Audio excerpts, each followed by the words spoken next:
Kemarin untuk yang keenam kalinya Syahrul Gunawan berangkat umroh. Umroh kali ini terbilang istimewa karena inilah untuk pertama kalinya Syahrul memimpin rombongan umroh yang berangkat ke Tanah Suci menggunakan jasa travel miliknya. Lebih istimewa lagi karena ada sosok Saskia Adia Meka di sampingnya. Saskia ikut mengantarkan kepergian Syahrul hanya sampai Bandara Soekarno-Hatta. Dalam hatinya barangkali Saskia kepingin berangkat umroh bareng Syahrul. Tapi sayang keduanya belum jadi muhrim.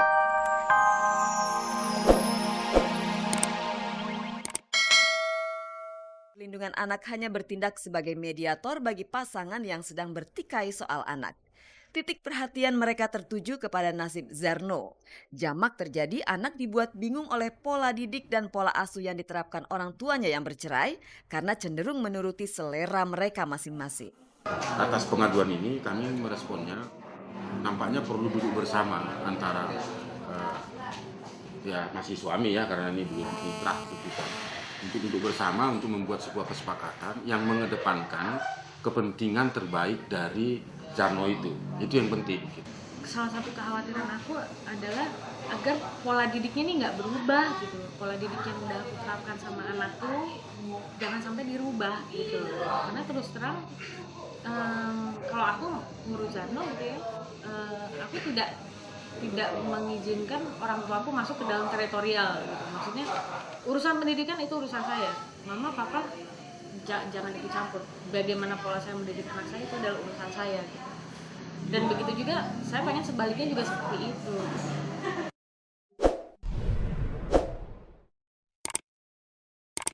Lengkap sudah kebahagiaan Pinkan Mambo dan suaminya Shandy Sanjaya. Bayangkan saja pada Senin lalu pukul 8 malam Pinkan melahirkan anak keduanya yang berjenis kelamin perempuan secara normal di Rumah Sakit Puri Cinere. Jadi saat ini rumah Pinkan dan Shandy bakal diramaikan oleh celoteh anak laki-laki dan perempuan sekaligus. Saat persalinan, Shandy ikut menunggui Pinkan. Kebetulan yang pertama saya nggak sempet ya, nggak sempet lihat, cuma yang sekarang saya lihat dari awal sampai akhir. Dan ya jujur ya saya sedikit nervous ya. Cuma nervousnya nggak terlalu lama karena prosesnya juga sangat cepat. Cuma dua kali ngeden sudah keluar. Ada kemiripan nama antara anak sulung Pinkan yang bernama Muhammad Alvareza dengan anak keduanya yang dinamai Misha Esli Resha. Namanya Michelle Ashley Resha. Artinya Nggak ada arti khusus sih, aku suka aja. Aku dulu punya temen cantik gitu, namanya Michelle, aku jadi suka nama Michelle gitu. Resha karena kakaknya Rezel, di mirip-miripin aja sama Rezel Resha. Dengan kelahiran si bungsu ini tentunya Pinkan harus makin getol mengejar setoran. Maklum, zaman ini semuanya serba mahal. Ya insya Allah sih abis ini KB, abis ini bener-bener saya mau konsentrasi di prestasi saya di karir.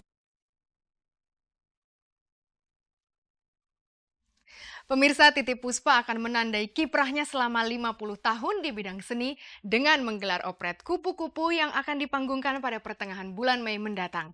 Titiek Puspa akan melibatkan sejumlah penyanyi dari beragam aliran musik, seperti Inul Daratista, Ebitri, Delon, Tika Panggabean, dan masih banyak lagi. Nah, bagaimanakah gambaran operet ala Titiek Puspa ini? Berikut liputannya.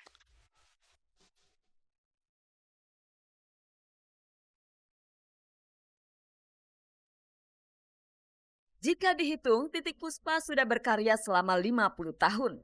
Seorang promotor musik menawarkan ide kepada Titiek Puspa untuk menggelar konser drama musikal menandai 50 tahunnya berkarya. Titiek Puspa menyambut tawaran baik tersebut dan lahirlah operet Kupu-Kupu yang akan dipanggungkan pada 18 Mei nanti. Titiek Puspa sendiri yang akan menggarap operet tersebut. Ada begitu banyak artis dan penyanyi yang terlibat dalam operet ini, diantaranya Delon dan Ebitri. Kemarin mereka melakukan reading naskah di bawah arahan langsung Titiek Puspa.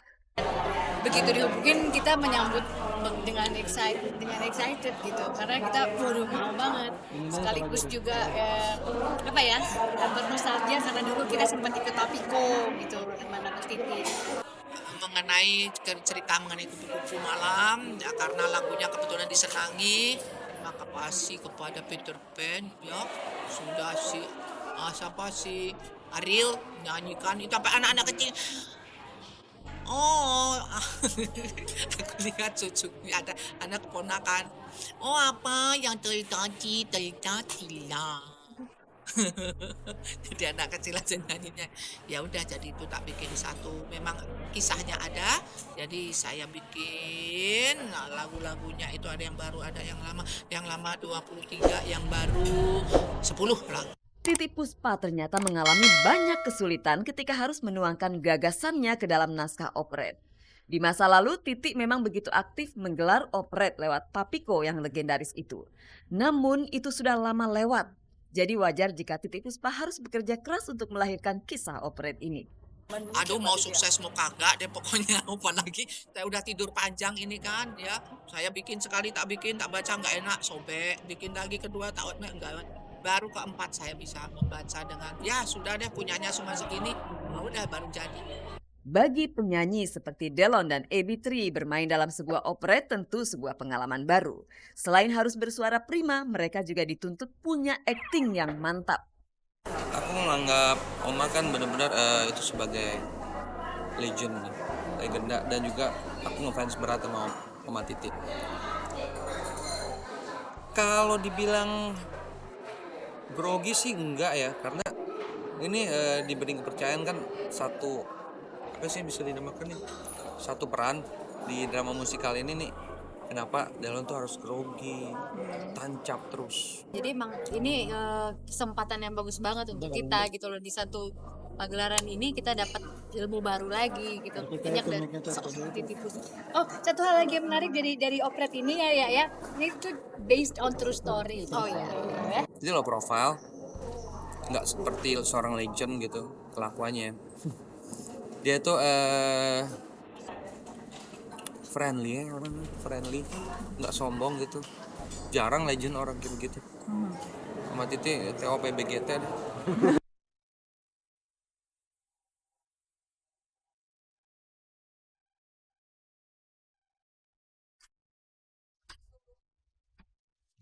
Pemirsa, kemarin Zaskia Audia Meka melepas keberangkatan kekasihnya Syahrul Gunawan untuk memimpin rombongan jemaah umroh. Di Tanah Suci nanti Alul akan memantapkan pilihannya untuk menikahi Zaskia. Meski sudah 6 kali menunaikan ibadah umroh, Syahrul Gunawan tidak ingin menikah di Mekah. Mengapa demikian? Bukankah menikah di Tanah Suci menjadi impian banyak orang? Ingin tahu jawabannya? Ini dia Gospel.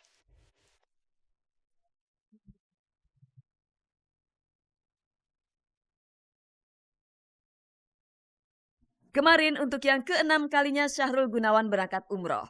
Umroh kali ini terbilang istimewa karena inilah untuk pertama kalinya Syahrul memimpin rombongan umroh yang berangkat ke Tanah Suci menggunakan jasa travel miliknya. Lebih istimewa lagi karena ada sosok Zaskia Audia Meka di sampingnya. Zaskia ikut mengantarkan kepergian Syahrul hanya sampai Bandara Soekarno-Hatta. Dalam hatinya barangkali Zaskia kepingin berangkat umroh bareng Syahrul. Tapi sayang keduanya belum jadi muhrim. Tapi siapa yang bisa membaca pikiran Zaskia? Kamu kenapa nggak ikut? Nggak ada muhrimnya. Belum boleh sama rumahnya. Kuliah juga, banyak kerjaan juga. Gitu. Rupanya Zaskia Audia Meka juga bukan tipe gadis yang aji mumpung. Mumpung Syahrul Gunawan punya travel yang melayani perjalanan ke Tanah Suci, Zaskia sebetulnya bisa berangkat sendiri dan gratis pula. Ikut travel ya, kalau diskonnya 50% mau. Apa? Ya kalau dikasih diskon 50% mau lah. Diskon 50%, tapi sebelum waktunya tetap aja mamanya nggak ngizinin. Bisa dibayangkan bagaimana sibuknya Syahrul di Tanah Suci nanti. Apalagi ini tugas pertamanya sebagai pemimpin rombongan. Sesibuk apapun Syahrul, pasti dia akan menyempatkan waktu untuk menyampaikan doa pribadi kepada Sang Halik. Setiap keberangkatan pastinya ada harapan-harapan tertentu yang berbeda ya. Kita lagi kepengen apa ya, begitulah manusia kan, pasti selalu nggak puas. Begitu udah tercapai dikasih sama Allah ada lagi kekurangan, pengen lagi, minta lagi. Nah kayak gitu. Momen ini juga saya manfaatkan untuk menyampaikan semua keinginan di sana. Mudah-mudahan ditemukan jalan keluar gitu. Jawabannya nanti kan gitu. Belum. Sebetulnya jawabannya nanti dan tergantung yang di sebelah.